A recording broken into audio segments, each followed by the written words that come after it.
Hello grade 9 learners! Welcome back to my YouTube channel. So may panibago na naman tayong lesson ngayon about other equations leading to quadratic equations. Meron tayo dito mga key idea na kailangan natin pag-aralan, yung mga properties na i-apply natin from that given equations na makukuha natin yung quadratic equations. Okay, so let's start with the addition property of equality or APE. If A equals to B, then A plus C equals to B plus C. So, nag-add lang tayo dito both side ng C. So, that is addition property of equality.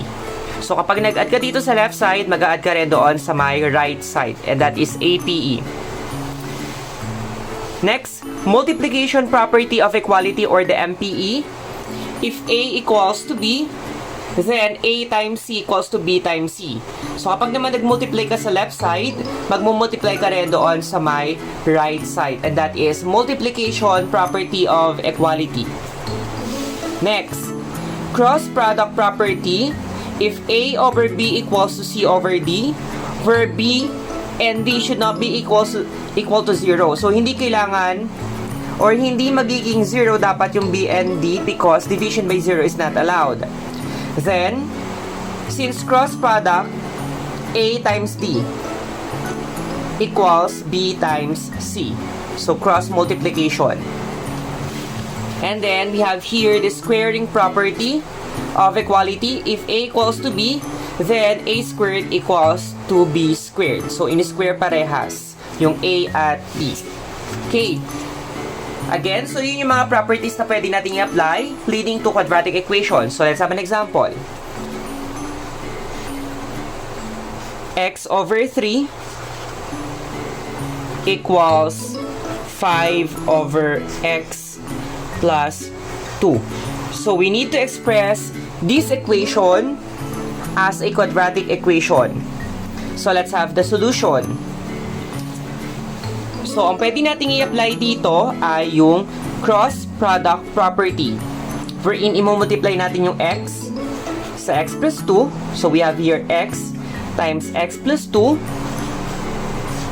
equals 3 times 5. So, pwede natin siyang ilagay na 15. So, 3 times 5 is 15.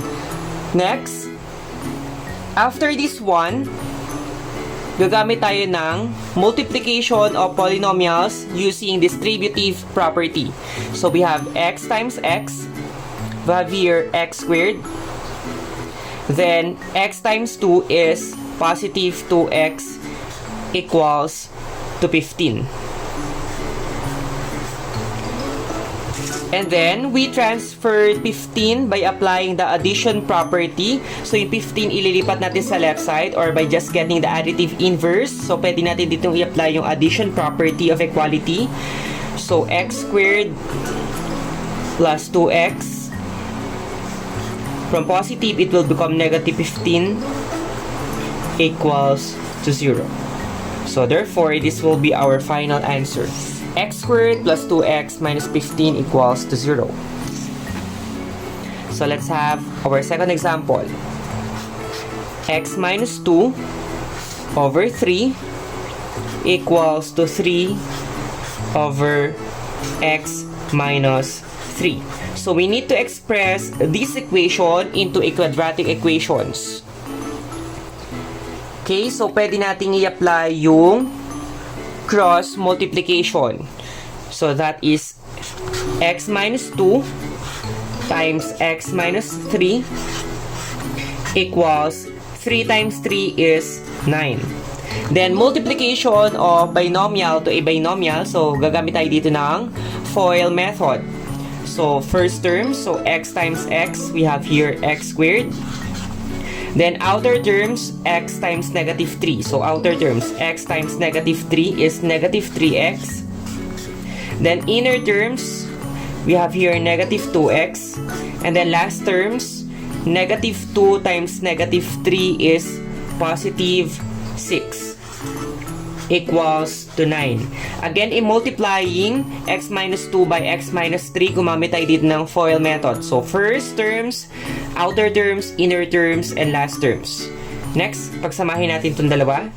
So that will become x squared negative 5x plus 6 equals to 9.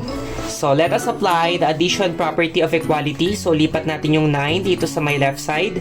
So x squared minus 5x plus 6 minus 9 equals to 0. Then we have x squared minus 5x. 6 minus 9 is negative 3 equals to 0. So therefore, this will be our final answer.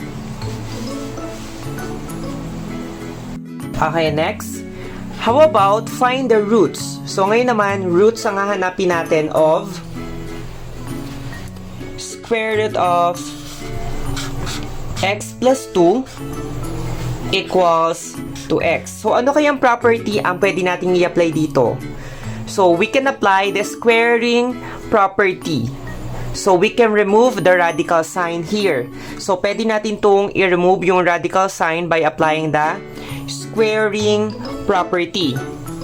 So that is square root of x plus 2 equals to x quantity x squared.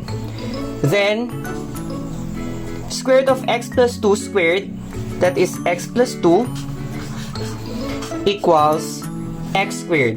So na-cancel na natin ngayon yung radical sign. And then lipat natin yung x squared. So pwede natin i-apply dito yung addition property of equality. So ililipat natin siya dito sa left side. That will become negative x squared plus x plus 2 equals to 0. So since meron tayo ditong negative sa unahan, so pwede natin siyang i-multiply by negative 1. Or changing all the signs, so that will become x squared. And then negative x minus 2 equals to 0. Then, paano natin makukuha yung root? So, given na yung, ito na yung ating quadratic equation. So, paano natin makukuha yung roots? By applying the zero factor theorem. So, i-factor muna natin itong x squared minus x minus 2 by general trinomial equals to 0. So, x squared, you have here x and x.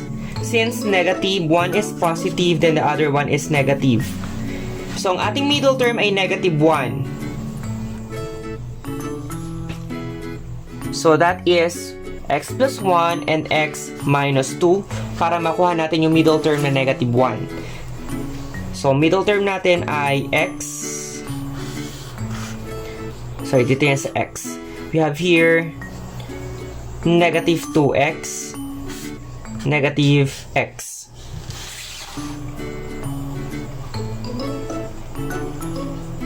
Then, eto na nga yung zero factor theorem, x plus 1 equals to 0.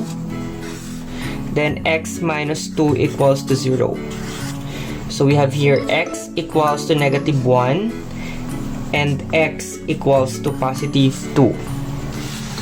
So, therefore, the solutions or roots are negative 1